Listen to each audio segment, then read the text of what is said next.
Niambie submarine. Yaani sasa hivi ndo mmejisikia raha kama mmekubali kama mimi ndo manuari la kijeshi. Mie ndo manuari sasa. Kubwa la wajane submarine. Kuna mtu kanikosha sana leo kwenye DM yangu kanita submarine. Tunakupenda sana submarine. Tunaomba utupe story. Tunapenda story zako Antisheri. Tunatamani utupe story toka kipindi hujaacha uzinifu watu ulokutana nao. Tunatamani kusikia mambo mengi kutoka kwako. Bwana, kabla sijaacha uzinifu, jamani uzinifu si mzuri. Nakwambieni tena.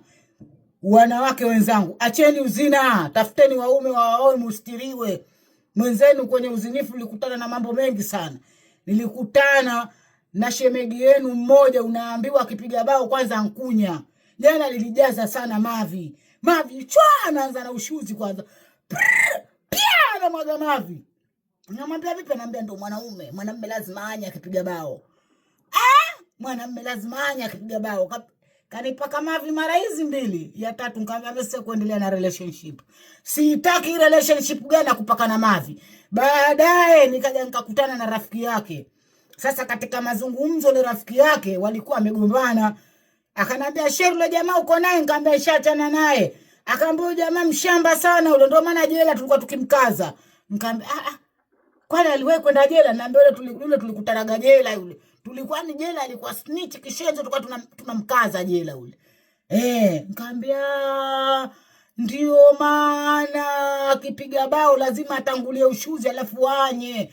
Tena naambua tena, ngoja ni kwanza nikwambieni. Mama sipendi uongo, subirini. Alikuwa anakaa na hengachifu yake kama hivi, anaiweka pembeni hivi kwenye mto. Vile akitaka kupiga bao anaanza shuzi kwanza. Pia alafu anapeleka kitambaa. Na alafu anaangalia vipi? Ndio hivyo mwanaume lazima. Yumo kwenye Insta yangu humu. Juzi kati hapa alinitest message hapa. Sharifa turudiane, nikamwambia ushaacha kunya. Turudiane. Mimi bado nakupenda sana edemu. Sasa ushaacha kunya. Ushaacha, maana unaambiwa akipiga bao lazima anye. Ndio mwanaume wa mwanzo. Yaani kwenye uzinifu tunakutana na mambo mengi sana. Yaani uzinifu kama kwenye maisha uzinifu kama uko vitani. Kuna mambo mengi sana tunakutana nayo bwana. Lakini ndio hivyo basi tu tunataka kushindana na ile haya. Matokeo yake ndo kama sisi wengine wastaafu hapa manuari za kijeshi. Yaani mtu anakwenda na kupeleka mashine kwanza anatangulia shuzi.